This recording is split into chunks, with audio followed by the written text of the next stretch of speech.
This week is Shabbat Teshuva, so we're going to talk about the awesome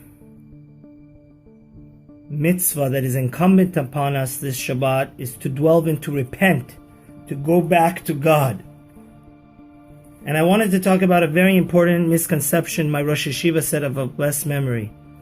Yom Kippur, the Gemara in the end of Ta'anit, the Talmud teaches us that Yom Kippur and Tu B'Av are the happiest days of the year because it was the day that we got the 10 Commandments for the second time.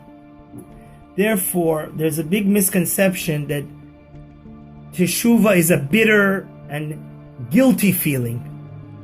Guilt is not a Jewish thing. That it has been imported into our religion and our conscience from Catholicism.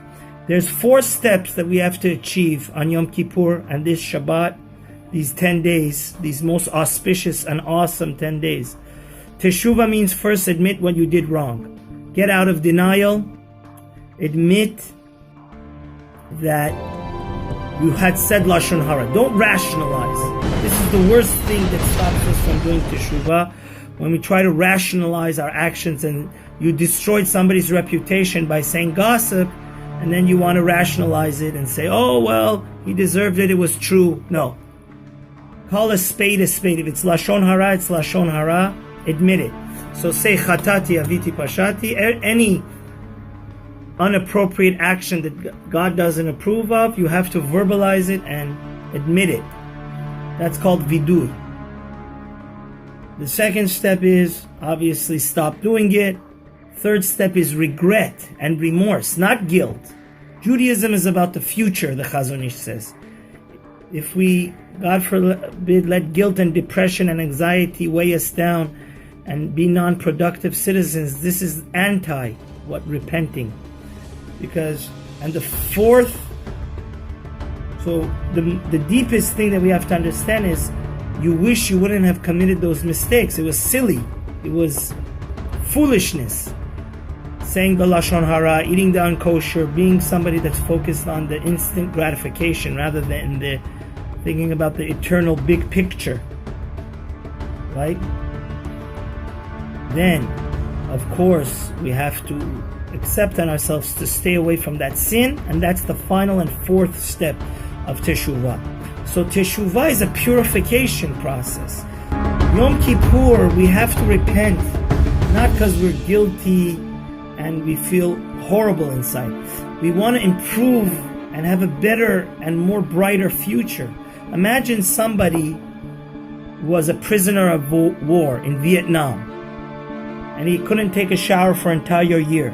When he takes the shower and all the smut and all the dirtiness and filthiness gets off of him and he becomes clean and pure again, is he sad or happy? Of course he's happy. Amar Rabbi Akiva, Ashrechem Israel. Rabbi Akiva says, happy, lucky are you, fortunate are you, Israel.